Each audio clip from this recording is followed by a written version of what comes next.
जीवन हमें एक मौका देता है, इसलिए जब भी सही कॉलेज चुनने का समय आए तो सिर्फ मंगलायतन यूनिवर्सिटी आपके बेहतरीन भविष्य और सर्वांगीण विकास के। कल 15 अगस्त भारत में आजादी का जश्न हो रहा होगा और अलास्का में पुतिन और ट्रंप की मुलाकात, वो मुलाकात जिस पर भारत समेत पूरी दुनिया की नजर है। इस मुलाकात के बाद, इस बातचीत के बाद क्या रूस यूक्रेन युद्ध का समाधान हो पाएगा?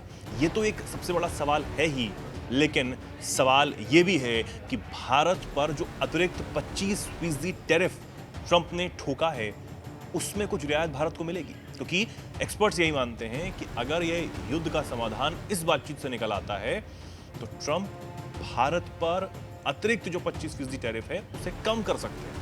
क्या होगा ये किसी को नहीं पता, लेकिन उससे पहले अब रूस ने एक बहुत बड़ा दावा कर दिया है। रूस ने यह दावा किया है कि इस बातचीत से पहले यूक्रेन एक बड़ा खेल कर सकता है, क्योंकि यूक्रेन जो है वो बेहद नाराज है, राष्ट्रपति ज़ेलेंस्की बेहद नाराज हैं, यूरोप कहीं ना कहीं ट्रंप से उखड़ा हुआ है, रूस से उखड़ा हुआ है। वजह है इस मुलाकात से ज़ेलेंस्की को साइडलाइन कर देना।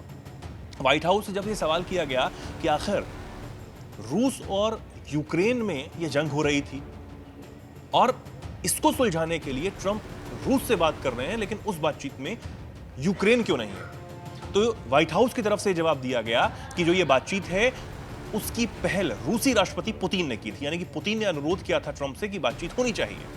अब ये बातचीत किन शर्तों पर होती है, यूक्रेन को इससे बड़ी चिंता है। यूक्रेन को डर सता रहा है कि कहीं जो रूसी राष्ट्रपति पुतिन हैं वो कुछ खास रियायतें जो हैं वो ट्रंप से इस मुलाकात के दौरान ना मांग लें। अब सबसे बड़ा सवाल यही है कि अगर ऐसा कुछ होता है तो यूक्रेन को और क्या डर हो सकता है? क्या जो यूक्रेन की जमीन पर कब्जा है, जिसे छोड़ने के लिए ज़ेलेंस्की कह रहे हैं, वो नहीं हटेगा? लेकिन इस बीच जो एक बड़ा दावा यहां पर किया जा रहा है रूसी रक्षा मंत्रालय की तरफ से, यह कहा गया है कि कई माध्यमों से मिली जानकारी से पता चलता है कि कीव सरकार 15 अगस्त को जो होने वाली रूस अमेरिका की बातचीत है उसको विफल करने के लिए, उसको अटकाने के लिए कहीं ना कहीं तैयारी कर रहा है। मंत्रालय ने कहा है कि इसी मकसद से यूक्रेन की जो सुरक्षा सेवा है उसने विदेशी पत्रकारों के एक समूह को खार्किव के चुगेव भेजने का काम किया है। यह इलाका यूक्रेन के कब्जे में है और पत्रकारों को वहां सीमावर्ती इलाके के निवासियों पर रिपोर्ट बनाने के लिए कहा गया है, इसलिए भेजा गया है। साथ ही यह भी आरोप लगाया गया है कि यूक्रेनी जो सेना है वो शहर पर हमला करेगी और इसका इल्जाम पूरी तरीके से रूस पर लगा देगी और विदेशी मीडिया को इसको कवर करने के लिए कहा जाएगा और यह दिखाया जाएगा कि एक तरफ तो रूस ट्रंप से इस युद्ध को खत्म करने के लिए, सीज़फायर करने के लिए बातचीत कर रहे हैं अलास्का में, और दूसरी तरफ यूक्रेन पर अभी भी हमले नहीं रोक रहे हैं। ये आरोप जो है रक्षा मंत्रालय रूस की तरफ से लगाया गया है। साथ ही कहा गया है कि शुक्रवार को होने वाले शिखर सम्मेलन से ठीक पहले यूक्रेन के जो सशस्त्र बल हैं, घनी आबादी वाले किसी आवासीय क्षेत्र या फिर बड़ी संख्या में जहां पर नागरिक रहते हैं उस पर हमला करेगा और इसकी योजना कहीं ना कहीं बनाता हुआ वो नजर आ रहा है। मिसाइलों की सहायता से भड़काऊ हमलों की योजना जो है वो यूक्रेन बना रहा है ताकि इसका जो पूरा इल्जाम है वो रूस पर लगाया जा सके और इस पूरे गेम को पलट दिया जाए और जो फेवर है वो यूक्रेन की तरफ आ जाए। यानी कि दुनिया को ये दिखाया जाए कि भैया एक तरफ तो रूस और ट्रंप युद्ध को रोकने की बात करते हैं, इतने लंबे समय से युद्ध चल रहा है, शांति की बात करते हैं, शांति की पहल करते हैं, लेकिन दूसरी तरफ रूस इस युद्ध को रोकना ही नहीं चाहता। वो ये दिखाना चाहता है कि रूस यूक्रेन की जमीन पर कब्जा करना चाहता है और उसको पूरी तरीके से मिटा देना चाहता है। ये कहीं ना कहीं एक प्लानिंग का आरोप है। अब बयान में यह भी कहा गया है कि इससे यूक्रेन में संघर्ष के समाधान पर रूसी अमेरिकी सहयोग में बाधा डालने के लिए एक नकारात्मक मीडिया का एक बेस बनाने की तैयारी हो रही है ताकि ऐसी परिस्थितियां जो हैं वो पैदा हो जाए। अब यह भी दावा किया जा रहा है कि यूक्रेन की तरफ से जो अन्य बस्तियां हैं उसमें उकसावे की गतिविधियां भी की जा सकती हैं, लोगों को उकसाया जा सकता है। बता दें कि अब ऐसे समय में ये हो रहा है जब ट्रंप, क्योंकि पुतिन से मैंने कहा शुरुआत में जो मैंने आपको बताया कि 15 अगस्त को यानी कि कल जो मुलाकात होने वाली है वो बेहद अहम मुलाकात है और भारत के लिए भी बेहद अहम है, पूरी दुनिया के लिए अहम है। और इस मुलाकात से पहले यूरोप के जो तमाम नेता हैं उन्होंने एक मत होकर रूसी राष्ट्रपति जो पुतिन हैं उनके खिलाफ भी बात कही थी और ट्रंप को यह बताया था कि भैया यूक्रेन को आप शामिल नहीं कर रहे हैं, आप कैसे मान सकते हैं कि यूक्रेन को शामिल किए बिना शांति की तरफ आगे बढ़ा जा सकता है।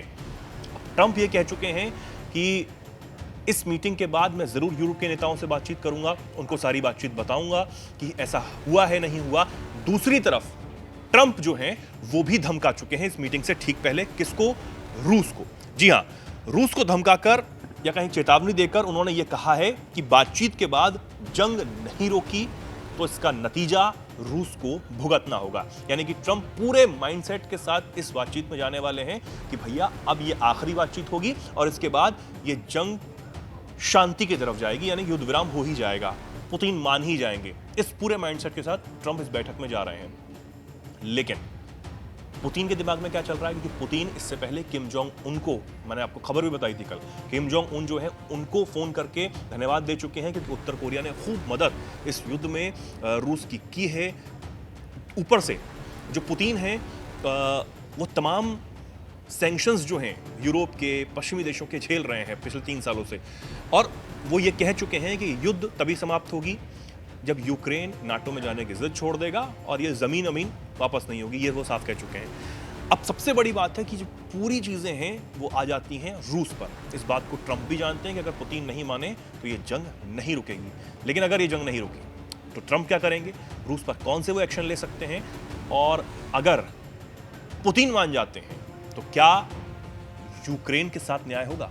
ये बहुत सारे सवाल इस वक्त बने हुए हैं। लेकिन फिलहाल जो रूसी रक्षा मंत्रालय की तरफ से जो दावा किया गया है कि यूक्रेन कुछ गड़बड़ी करने की साजिश रच सकता है, इसमें कितनी सच्चाई है ये देखने वाली बात होगी, क्योंकि बहुत बड़ी मीटिंग कल अलास्का में होने जा रही है। हमारी नज़र उस पर बनी रहेगी। फिलहाल आप इस पर क्या सोचते हैं, क्या कुछ कहना चाहते हैं, कमेंट सेक्शन में अपनी राय जरूर रखें और ऐसे ही जुड़े रहें, देखते रहें दैनिक जागरण। नमस्कार।